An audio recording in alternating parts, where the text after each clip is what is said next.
Hello, welcome. This lecture is on the Council of Chalcedon that took place in the year 451, and it's just one additional council of some very important ones that took place as Christians were dealing with some very sticky issues relating to theology.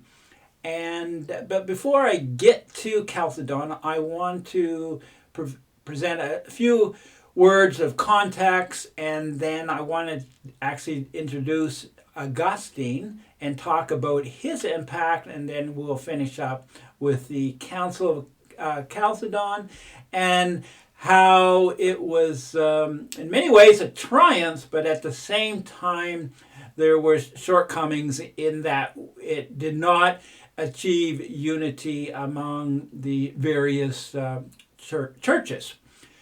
Christianity underwent change after the early 300s.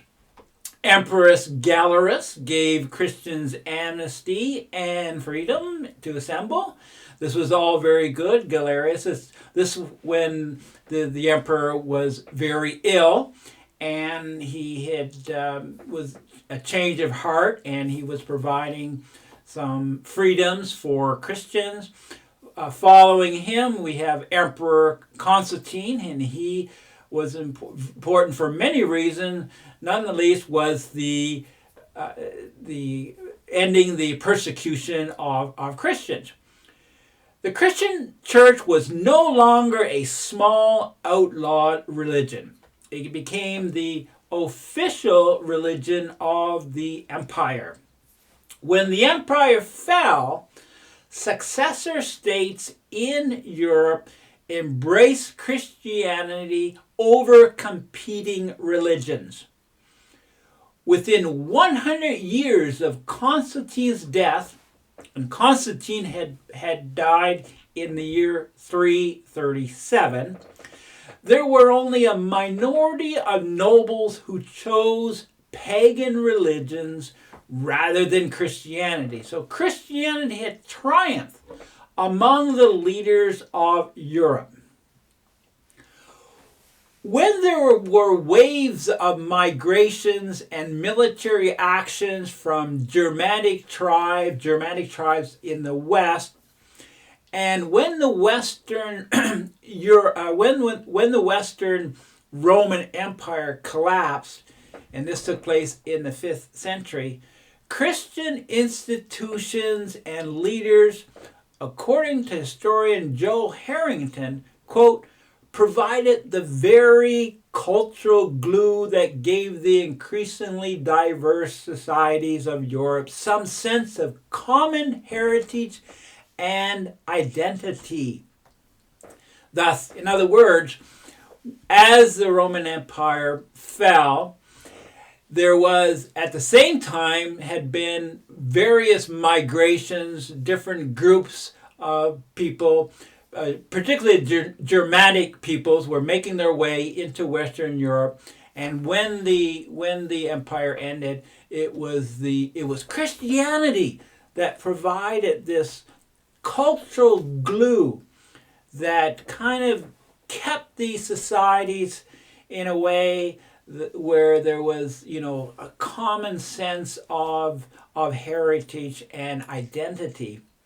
With the triumph of Christianity, it was essential that there was strong biblical leadership to prevent divisiveness and false teachings. The bishops sought to keep the church on the proper biblical path. And we see many important councils. There was the Council of Nicaea in 325, and there were other important ones that followed. And these were set up where bishops would gather and discuss and resolve any difficulties, resolve disagreements that various churches had relating to theology and doctrine. Important disputes were over, for example, the nature of Jesus. There was contention, disagreement on the nature of Jesus. There was also, related to this, questions about the Trinity. And there was disputes over the nature of salvation.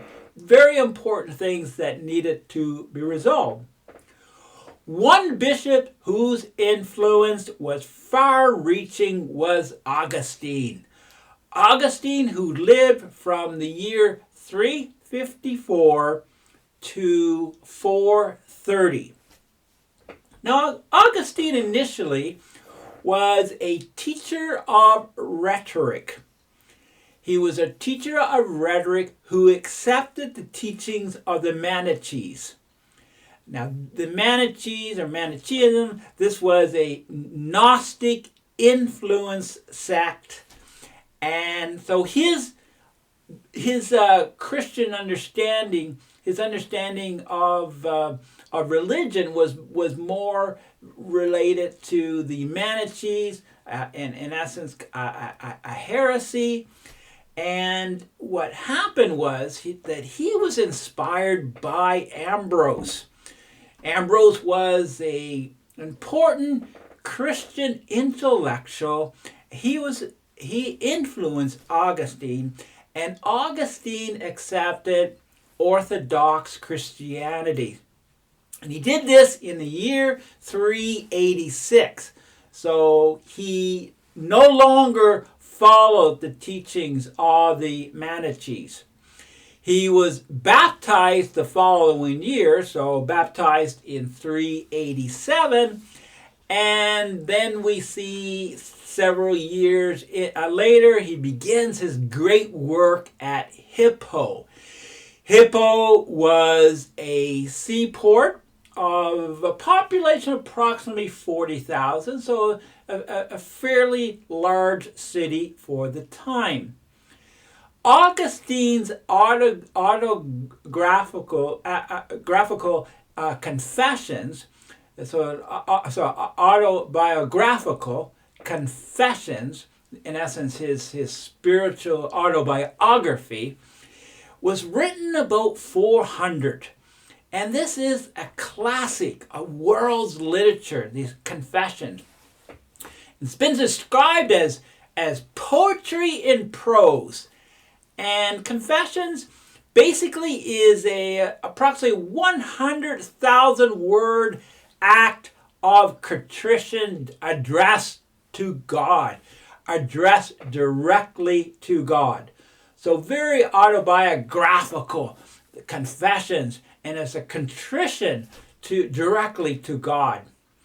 The piety and devotion to God is unmistakable.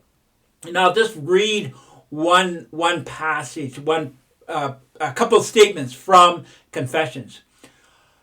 Quote, "I will love thee, O Lord, and thank thee, and confess unto thy name, because thou hast put away from me these wicked and nefarious acts of mine. To thy grace I attribute it, and to thy mercy that thou hast melted away my sin as it were ice." So very personal in how he's expressing his faith. And to the day, to that point in history, this was rather unique. Augustine's greatest work, however, was his City of God. And this is more a philosophy of history. So Confessions, more autobiographical. City of God is philosophy of history. He began writing it in the year 412, and this was during the chaotic time. We see a fair bit of chaos occurring in Rome. It's when Rome was captured by the Visigoths. Alaric was the king of the Visigoths who had conquered Rome. Augustine's philosophy of history was finished in the year 426. So this was a project that he had worked on for about 14 years. And Augustine rebutted the argument that neglect of the pagan gods under which Rome had grown great was the cause of its downfall. This was an argument. There was a position that among the pagans, and particularly ones, the leaderships who were pushing this idea, was the idea that Rome's greatness was connected to pagan religion. And the eventual fall of the worst times of the Roman Empire was a result of people turning away from the pagan gods. And what Augustine did is he argued that the worshiping of the Roman gods did not bring Roman strength, virtue, or assurance of a happy life. So it was the very opposite of what the argument was stated, where the pagans believed that there was the people ignoring the pagan gods, the Roman gods, was why the empire was in a bad state. And its best years was when people were worshiping the Roman gods.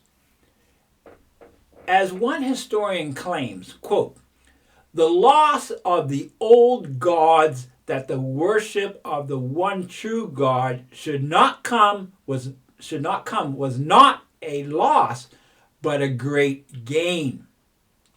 Augustine then, here, of course, was pointing out, this historian was pointing out that what Augustine was realizing was that Christianity was the answer, and not to be confused by what some were claiming to be the importance of the Roman gods.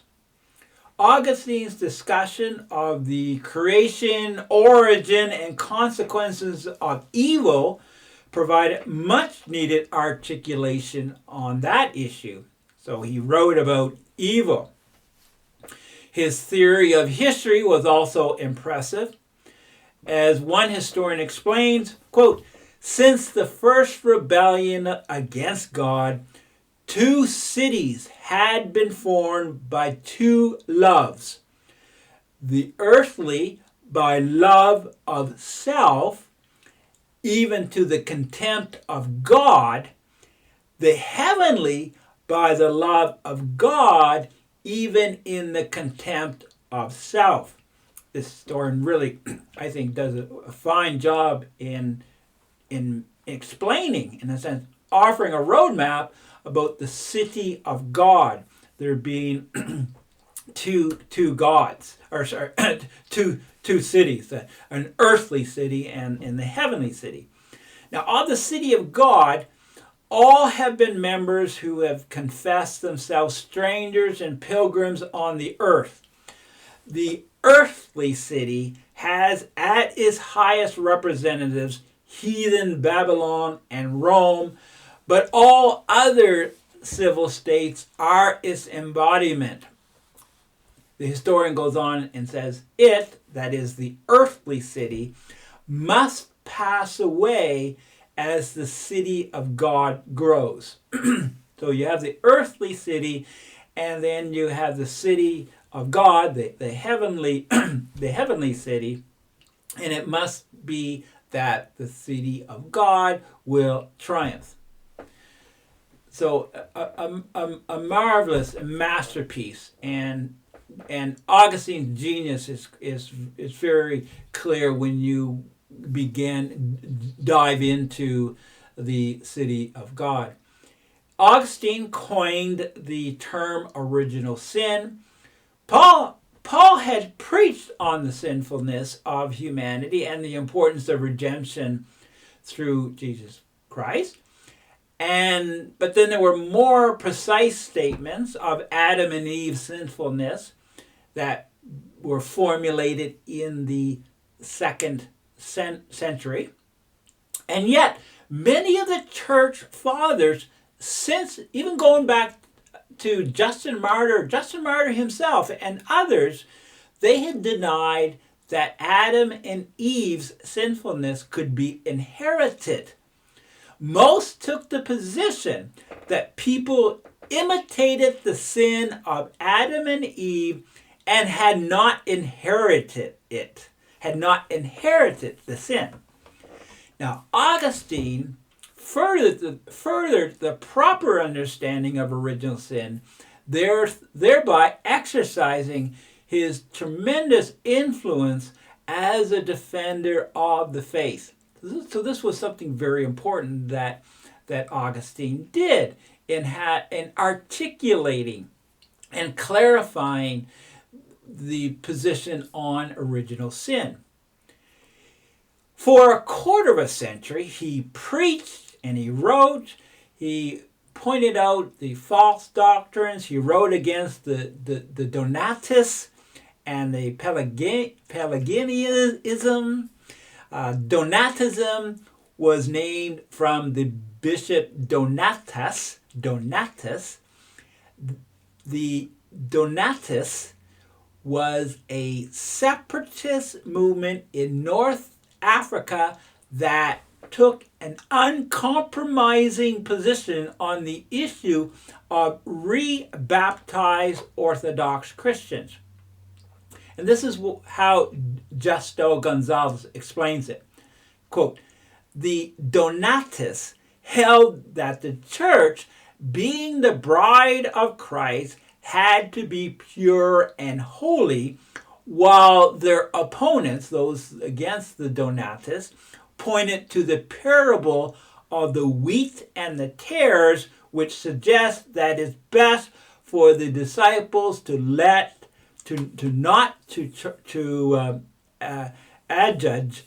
judge who is worthy and who is not, but rather leave the judgment to the Lord.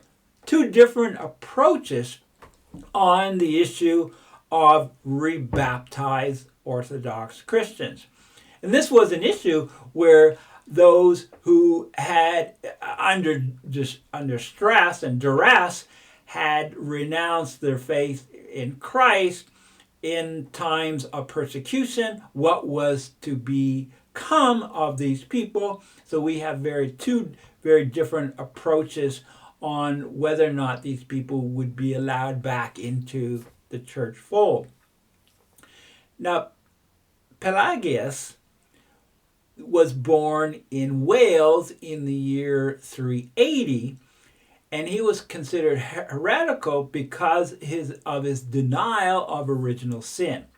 So here was another individual and the movement that followed him that Augustine had targeted, because the Pelagius had denied the original sin and the assertion that man can live in a holy life by the mere power of his determination without the aid of supernatural grace of God. So this was something that was troublesome for Augustine, and he took on these two different groups, in addition to others that were presenting false doctrine. Augustine's writings were powerful statements that certainly provided much direction for those who were confused by the fact that we have various church leaders in disagreement with each other. And his work, to this day, actually many consider him, if not the most impressive, the greatest theologian in history, certainly on the short list of those who were the greatest in history. So that's Augustine. Now, the Chalcedon, the Council of Chalcedon. Going back, we have the Council of Nicaea, that was in 325. Half a century later, the Emperor Theodosius called another council the Council of Constantinople, and that was in the year 381. Now, Theodosius opposed Arianism. Remember, the Arian motto was, quote, "There was when he was not," end of quote. There was when he was not. And this position denied the divinity of the Word and thus denied the divinity of Christ. These were the Arians.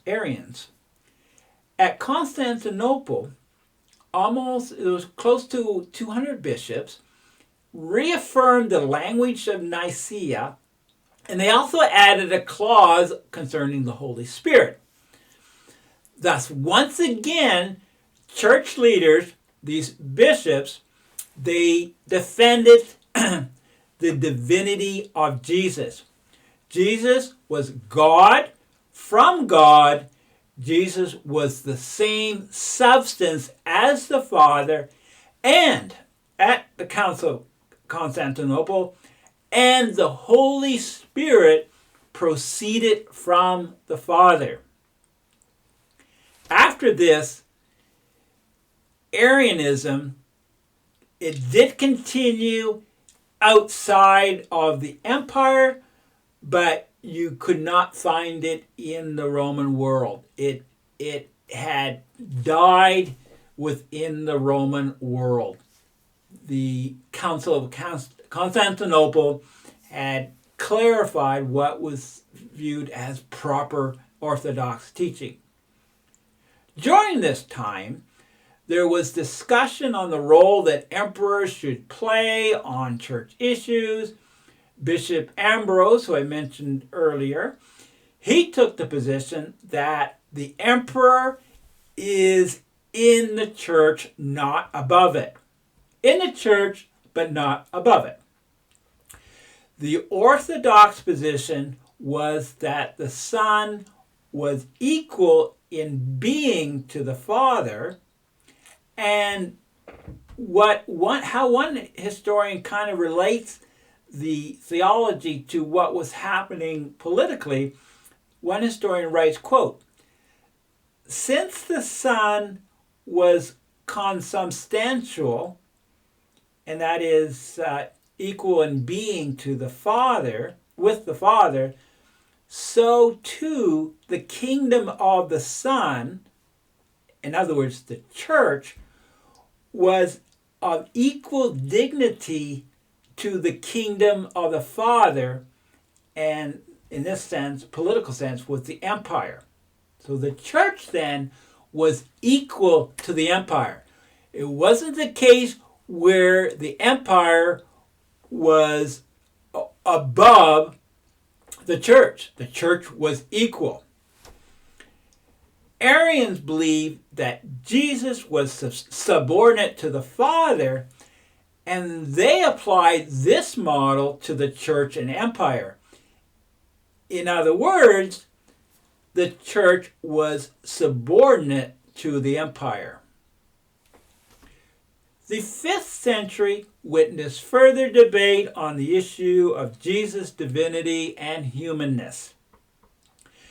Nestorius was the Archbishop of Constantinople who claimed that Christ had two natures. Nestorius. Opposing Nestorianism were the monophysites. They claimed a single nature of Jesus. So we have disagreement. We continue to have disagreement. In 451, Emperor Marcion called for the Council of Chalcedon. And at Chalcedon, over 500 bishops, a greater number than any other of the earlier councils had met. They met at Chalcedon. Chalcedon was was located near Constantinople. All but 4 bishops were from the eastern side of the empire. All but 4 of the bishops were from the eastern side of the empire. Now, there were ways that the Council of Chalcedon was a success, and I'll mention 3. First, there was a triumph of orthodox doctrine, sound doctrine. 2, there was a triumph of Christian unity, to a degree, I should say. 3, there was a triumph of balancing theology and philosophy. A balancing of theology and philosophy. And here's how historian Mark Knoll explains it.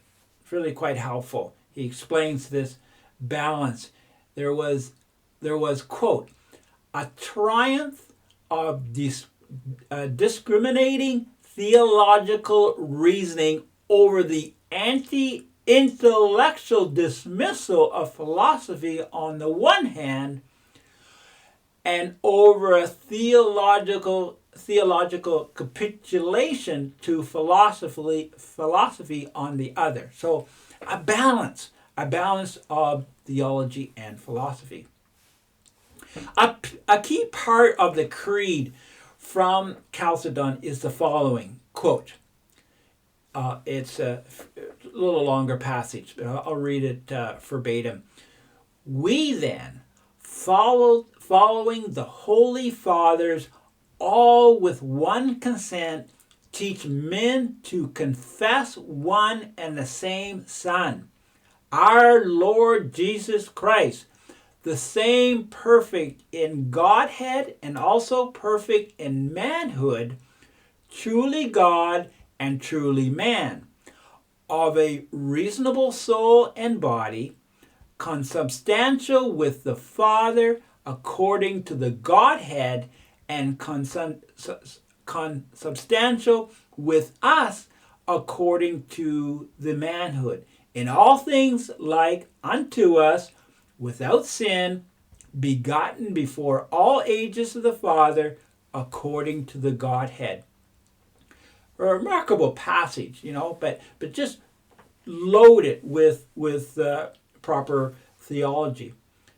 The major conclusion was that Christ was a united and integrated person, that he was both God and man. And this is getting this from historian Mark Knoll. The human and divine natures, quote, were harmoniously joined in a single individual.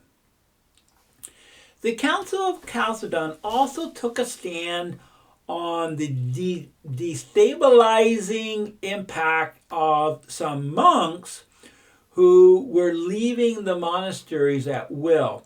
This is where we beginning to see more evidence of monasticism and the creation of different monasteries.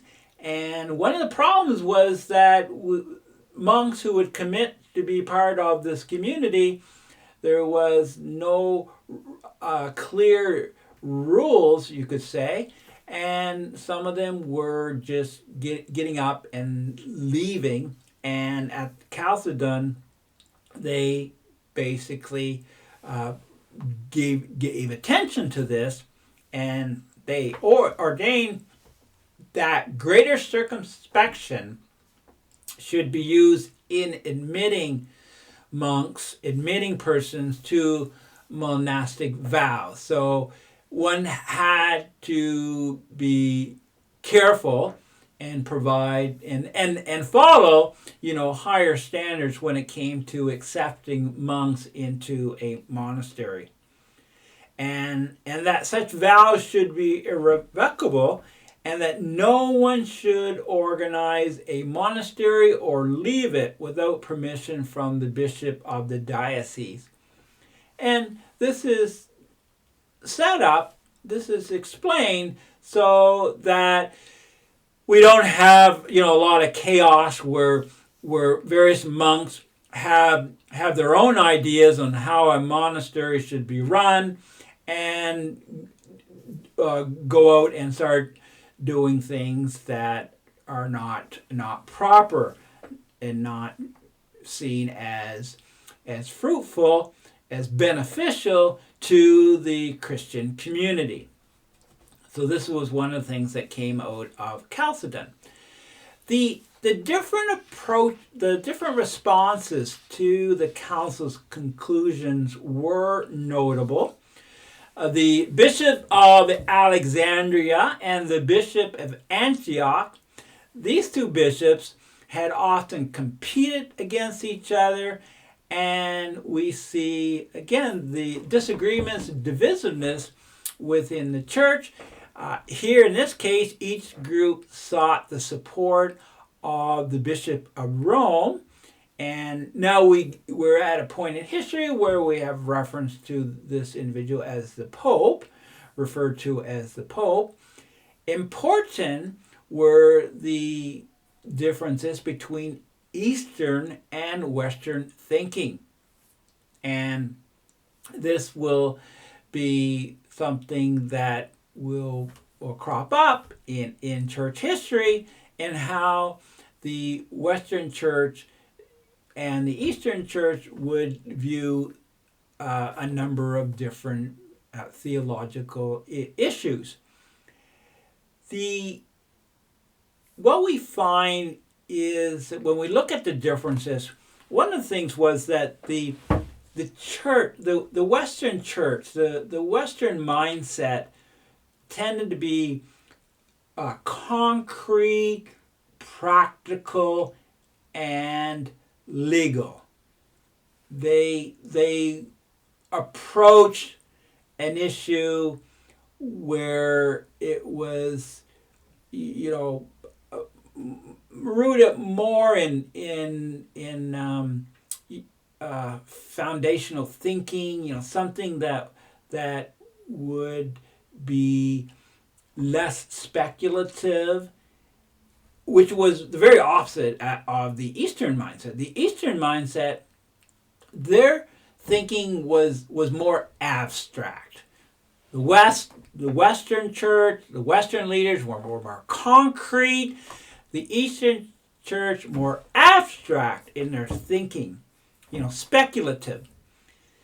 And another difference was the language. The language of the Western Church was Latin, Latin, whereas the language of the Eastern Church was Greek. So you got Latin in the West, and you got Greek in the Eastern Church.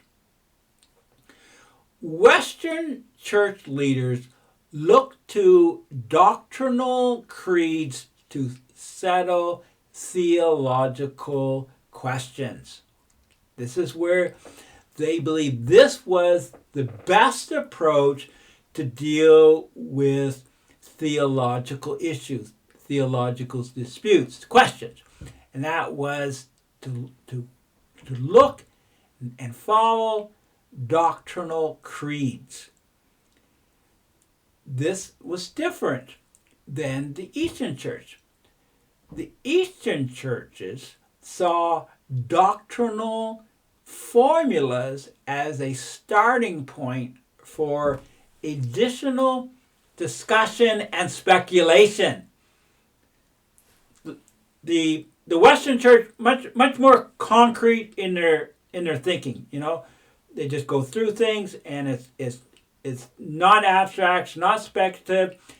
It's foundational. You stick with this. Whereas the Eastern Church, they want to take these doctrinal statements another step. They wanted to give it some more thought, and in a sense of it's just a starting point to get to break it down even more. Again, this is from the historian Mark Knoll, and I find this quite helpful. He writes that Chalcedon, quote, largely settled the doctrinal issue, but it did not bridge the growing divide between the West and the East. And it just seemed to be a case where we're seeing a difference, a clearly difference in the mindset of the Western churches versus the Eastern church, something that will continue for centuries, actually. And the official standard of the empire, it's true, it was the Creed of Chalcedon. So that was a victory. That the Creed of Chalcedon was the official standard of the empire.